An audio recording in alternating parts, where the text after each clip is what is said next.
Morning dear students, chemistry clinic में आप सभी का स्वागत है। हम लोग एटॉमिक स्ट्रक्चर देख रहे हैं। पिछले क्लास में हम लोग देखे थे फोटो इलेक्ट्रिक इफेक्ट, फिर नेक्स्ट में हम लोग देखे हैं सोलर रेडिएशन। तो सोलर रेडिएशन को थोड़ा सा और हम लोग देखते हैं। इसमें सोलर स्पेक्ट्रम का कुछ पार्ट है, आइए हम इसको देखते हैं। तो सोलर स्पेक्ट्रम जो हम बता रहे थे, मैंने प्रिज्म बनाया था एक,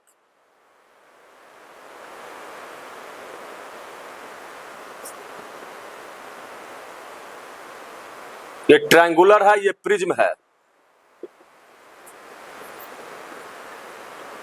ये लाइट सोर्स है हमारा।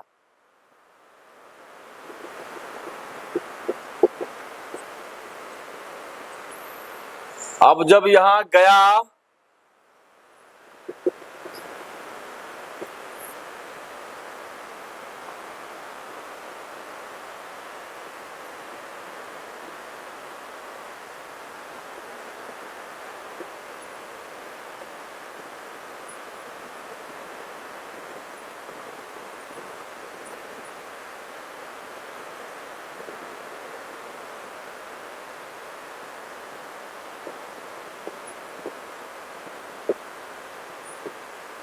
ये 7 कलर में स्प्लिट हुआ। ये क्या है? स्पेक्ट्रम है, कलर स्पेक्ट्रम है। ये कलर बैंड है। अब क्या था उसका? विबज्योर। तो विबज्योर में हम बताए थे कि जो 7 कलर है, इसकी अपनी अपनी क्या है? वेवलेंथ और फ्रीक्वेंसी है। ऊपर बढ़ेंगे तो लैम्डा बढ़ेगा, फ्रीक्वेंसी घटेगा। नीचे आएंगे तो क्या हो जाएगा? फ्रीक्वेंसी बढ़ेगा, लैम्डा घटेगा। अब एक टर्म है इसमें, एक चीज है इसमें, क्या कहेंगे? The radiation having frequency lower than that of red light is called, क्या बोलेंगे इसको? इंफ्रारेड। वैसा फ्रीक्वेंसी वाला रेडिएशन जिसका रेड लाइट से कम हो, वो इंफ्रारेड हो गया। दूसरा क्या है? The radiation having frequency higher than that of violet light is called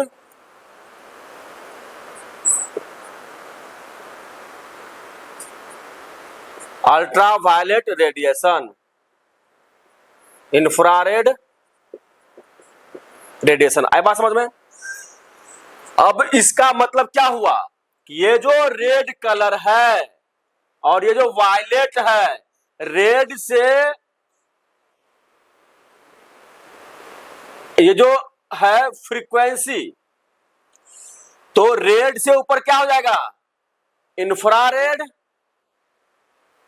और वायलेट से नीचे क्या हो जाएगा? अल्ट्रावायलेट। तो इंफ्रारेड, इंफ्रारेड समझिए बात को, इंफ्रारेड, इंफ्रारेड रेडिएशन और violet radiation, ultraviolet, ultraviolet radiation, इसी दोनों के बीच में क्या होगा? ये 7 कलर रहेगा। आई बात समझ में? क्या रहेगा? 7 कलर रहेगा। तो रेड यहां रहेगा, विबज्योर है ना, तो इंफ्रारेड के ऊपर में रेड रहेगा। तो क्या हो जाएगा इसका? यहीं से लिखते हैं, BIBGYOR, यहां रेड यहां है।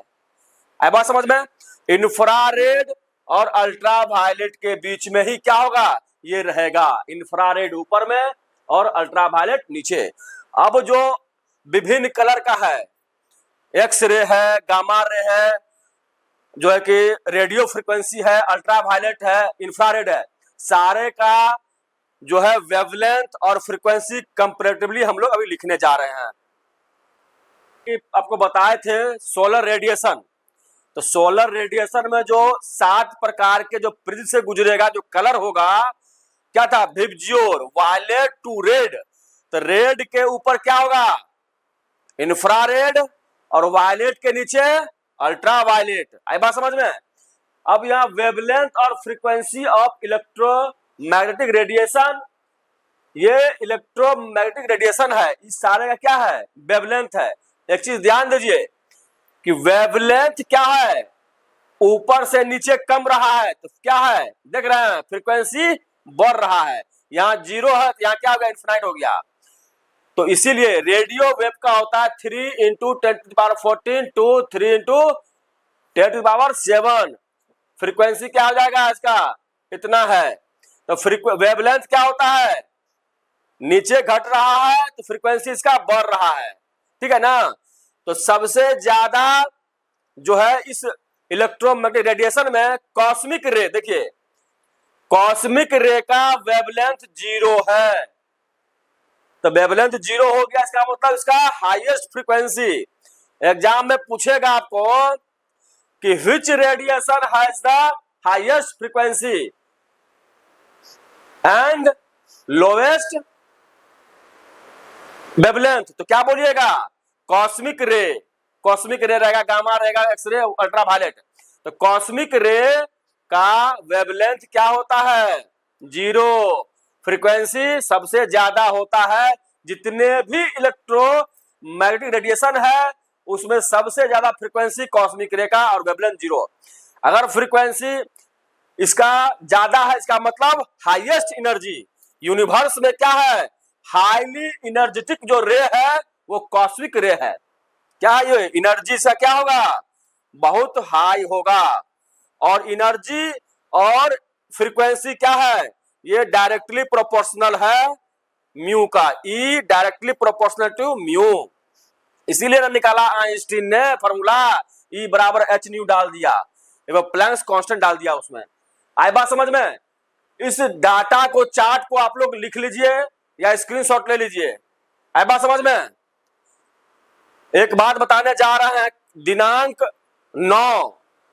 9/25 से संध्या शाम को 5 बजे हम लाइव आ रहे हैं।